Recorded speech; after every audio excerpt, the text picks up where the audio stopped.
Hello everybody, check it out. Look at these curls. Look at this curl definition. Yeah, these curls look good.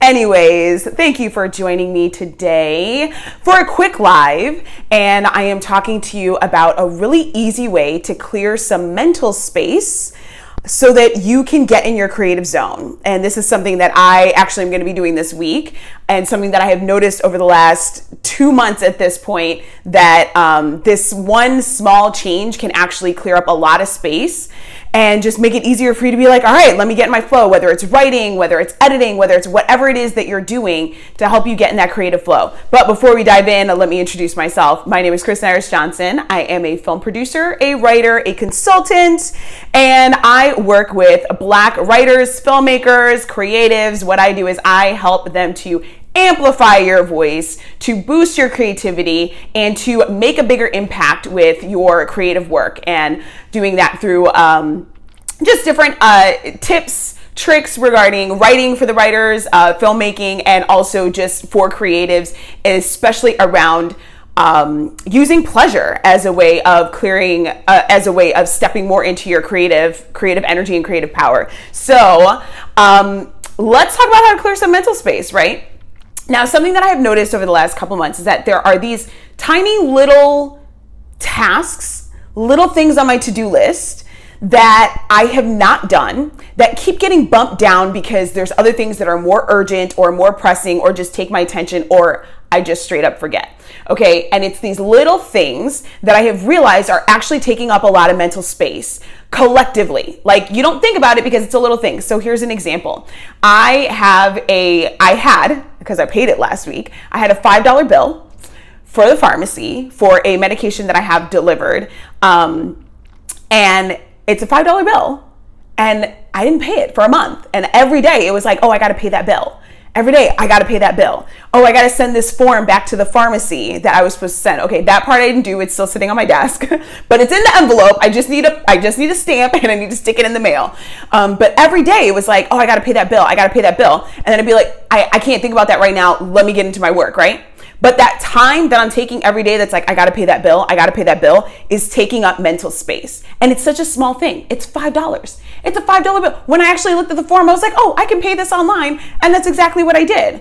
But it's that little thing. It's like those little things on your list that take up space. And then as you have more of those things, they take up more space. So there was that. I did have another bill for like the hospital that I have to... Anyways, I have another bill for the hospital that like I have to figure out. There's any number of things that might be on your to-do list that then gets shoved down. Here's another one. Things that you buy that you have to return. Like, I am the worst at actually making those returns. I have a box right now of stuff that I didn't return, and now it's too late to return it. So I just lost out on the money. But every day that I was thinking about the return is time of my day, mental space that it is taking up. It's taking up time of my day. It's eating little increments, right? Eating little increments of your day, and it's eating up mental space. So now you're thinking about that, even if it's only for like a minute, you're thinking about that, and then you're like, no, I'll do that later. I have to go work on this other thing. But those things are actually really easy to take care of. It's like, pay the $5 bill. I just had to go online to pay it, right? Okay, go set up this return. Mail this form that I'm supposed to mail. All of these things are little things that don't really need to be on your to-do list anymore. And because they're so not urgent, I mean, in theory, like whatever it might be that's on your list, because it is so not urgent, you may not be thinking about having to go and take care of it or making it a priority. But if you just take like 2 hours or something, 2 or 3 hours, just pick a day this week, take 2 or 3 hours and be like, okay, I'm going to knock all of these things off my list. You are going to, when you are done, you are actually going to feel like, oh, wow, I feel lighter. Like, you are going to feel so much better because you got to like clear those things off of your list. You got to clear them out of the way. And now you know you don't have to worry about them because they're all taken care of.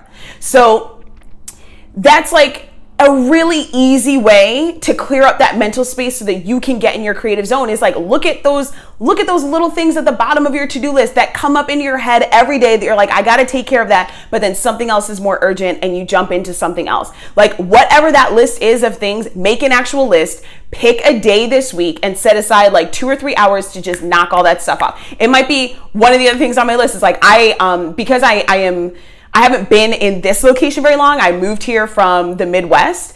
I don't have a primary care doctor. Like I have other doctors, but I don't have a primary care doctor. And that's one of the things on my list that's like, okay, I got to call this list of doctors that were recommended to me and try to set up, actually getting an official primary care because there's certain things about my care that I have to take care of, right?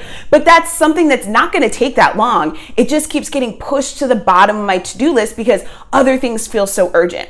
So if you take that time, pick a day, take a couple of hours, make a list of all those little nitty-gritty tasks that you have to do that are just kind of sticking in the back of your brain, and get those things done and clear it out. Because once that stuff is off your plate, it actually does open up your time and your energy to really be more in your creative zone. Because me, I can tell you, I can get in the zone, but it's a little bit harder to get in my zone, and it's a little harder to stay in my zone when I'm like, oh yeah, I gotta call this person. I have to pay this bill. I have to send this whatever. When I can get that stuff out of the way, I can really sit in my creative zone and like get more in the flow and make more progress.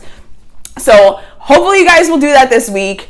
And you know what? Not just this week, but like set aside when you start feeling like, oh, there's a list of stuff that's starting to rack up. It's like maybe once a week you do it. Be like, what are these tasks that I need to get off my plate? Maybe even once a month you do it. What's the list of things that is just like outstanding that just keeps sitting there that I know I need to take care of, and get it done and get it out of the way, because then you can get more in your creative work. So hopefully this is helpful for you. I definitely invite you to do it this week. I am also going to do it this week because even though I cleared up a couple of things, there's still these other tasks that I have to take care of, and we are about to go into shooting a movie. So I need to get these things out of the way so that I can really focus on making sure that we are on track with this film and all the other things that I have on my creative plate over here. Now, you can see in the comments if you're watching with me live, I do have a free workshop for Black creatives called Step Into Your Black Creative Power. You can go to kristeniris.com/powerws. It is a totally free workshop.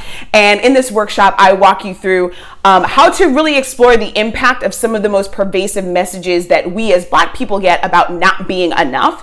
Often this is around our Blackness, but these steps can also, and everything in the workshop that you learn can also apply to other things like not being queer enough, not being feminine enough, not being masculine enough, whatever it is. And to really explore how those things have affected you and are holding you back from like really pursuing the work that you want to do, really using your voice in a powerful way, really like going all in with the work that you want to do, the creative work that you want to do, and your creative passion. So the workshop is going to help you to explore that. Again, you can get it at kristeniris.com/powerws, or you can click the link in my bio if you are on Instagram. And that will help you to step into your Black creative power. And I will see you guys on the next live. Thank you for joining me. And if you're watching on the replay, thanks for watching on the replay. Let me know in the comments, what did you gain? How did it feel when you took this list of things that have been outstanding and you cleared it out of your way? Let me know how it felt and what you were able to do in terms of getting more done. So I will see you guys on the next one. Bye.